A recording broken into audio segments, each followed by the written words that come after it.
একটা মাত্র জীবনে এক্সপেরিমেন্ট করা যায় না, কারণ জীবন কোনো আতশবাজি নয় যে একে হাতের মুঠোয় নিয়ে খেলা যায়।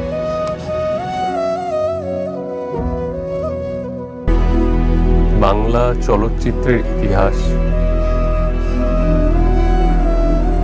যতদিন থাকবে ততদিন ডিয়ার সালমান শাহ আপনার নাম থাকবে। আপনি